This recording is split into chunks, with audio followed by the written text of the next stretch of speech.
2027 के लिए आप खुद को कितना तैयार पा रहे हैं?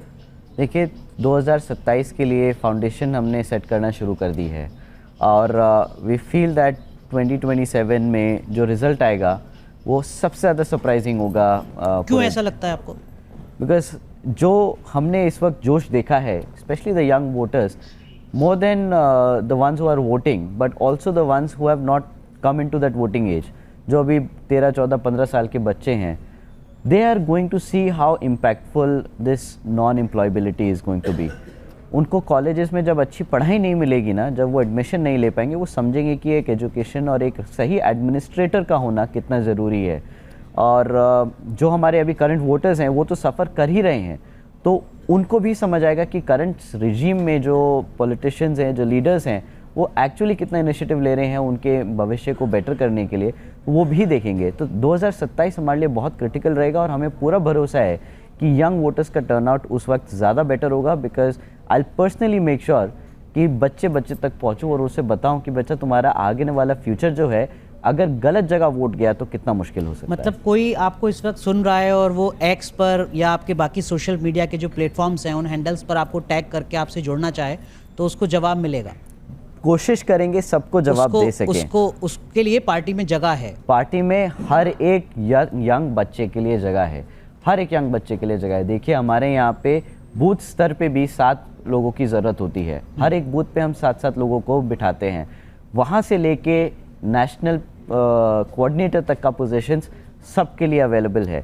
I am again स्टेटिंग this very responsibly कि नेशनल लेवल तक आपके लिए बहुत सारी जगह हैं। 2024 के इस चुनाव में आखिरी सवाल आपसे, क्या चुनौती आपको नज़र आती है? मेरे हिसाब से ऐसा लगता है कि जो वोट प्रतिशत के लिहाज से तीसरी सबसे बड़ी पार्टी रही, शायद उसके लिए चुनौती ये हो कि उस वोटिंग टर्नआउट को वो सीटों में कन्वर्ट कर पाए। जी, इसके अलावा कुछ और चुनौती जो आपको दिखती हो? देखिए, जैसे जैसे हम आगे बढ़ रहे हैं तो हमारा जो ट्रेडिशनली जो वोट बेस रहा है वो थोड़ा सा एजेड रहा है और हमारा अभी कोशिश ये रहेगी कि हम यंगर वोटर्स को ज़्यादा इंगेज करें, उनको जो करंट सिनेरियो है, करंट अफेयर्स हैं, उसके बारे में अप्राइज़ करें और कोशिश करें slowly and steadily convert them into, of course, उनका जो वोट शेयर है into actionable seats and then voice to the parliament.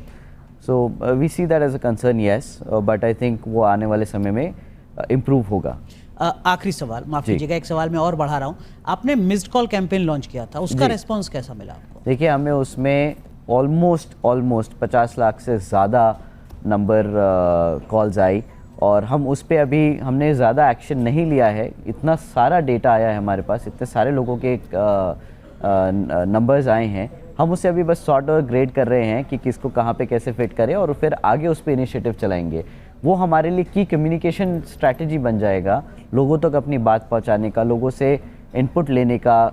Actually क्या है कि किसी से डायरेक्टली अगर हम कम्युनिकेट कर पाएँ तो that's the best feedback mechanism हमारे लिए।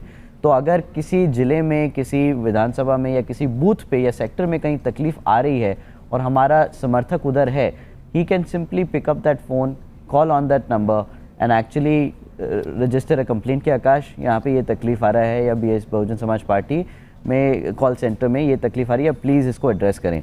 हमारे लिए सबसे बड़ा फीडबैक वो रहेगा और जल्दी हम उन सभी नंबर्स को हमारी ऐप, जो हम ऐप लॉन्च करने वाले हैं, उसमें रजिस्टर करेंगे और people can apply to be booth workers and so on so forth. चूँकि आप ये सब कुछ युवाओं के लिए कर रहे हैं, हो सकता है कि युवाओं में एक कम्युनिटी ऐसी हो जिसको लगता हो कि साहब पॉलिटिक्स में कुछ है नहीं, हम क्यों जुड़ें किसी भी पॉलिटिकल पार्टी से, उनको क्या मैसेज दें? देखिए, इट्स करेक्ट कि अगर किसी को ऐसा फील हो कि पॉलिटिक्स में उसके लिए जगह नहीं है, हर कोई हर चीज़ के लिए नहीं बनता है। I respect and I appreciate that कि जितना जल्दी वो रियलाइज़ हो जाए कि आपका करियर पाथ क्या है, आप उतने ही सुखी रहेंगे। कुछ लोगों को डांसिंग बहुत पसंद है तो they may be a great dancer. Our job as politicians, our jobs as leaders of the future is making sure कि इंडिया में जो भी लड़का या जो भी लड़की जो प्रोफेशन में बढ़ना चाहे, उस प्रोफेशन में उसको एम्प्लॉयबिलिटी और अर्निंग की अंडरस्टैंडिंग होनी चाहिए और इन्वायरमेंट ऐसा मिले कि वो लोग एक लिवेबल अर्निंग्स क्रिएट कर सके अपने लिए, रिस्पेक्टेबल लाइवलीहुड क्रिएट कर सके, वो सबसे ज़्यादा ज़रूरी है। So if politics is not for you, कोई बात नहीं, बहुत अच्छा है। जो चीज़ आपको अच्छी लगे आप वो करो, और जो लोग आपको लगता है कि आपको अपने प्रोफेशन में सपोर्ट कर सकें, जो लीडर्स पॉलिटिकली आपको उस प्रोफेशन में सपोर्ट कर सके, उन्हें ज़रूर वोट डालें। आप इंटरेस्ट ना लें, बट अपने कान खुले रखें कि कौन क्या बोल रहा है, बहुत ज़रूरी है। वोट की ताकत का इस्तेमाल ज़रूर करें। बाबा साहब ने वही सबसे ज़्यादा संघर्ष किया। आप जानकर, आपको आई डोंट नो आपको पता है या हमारे यंग वोटर्स को पता है कि नहीं, बट जब बाबा साहब ने कॉन्स्टिट्यूशन प्रेजेंट किया था तो सबसे बड़ी एप्रीहेंशन कांग्रेस पार्टी से ये आई थी कि हम लेडीज़ को वोट करने नहीं देंगे। बिल्कुल, ladies should not have the right to vote.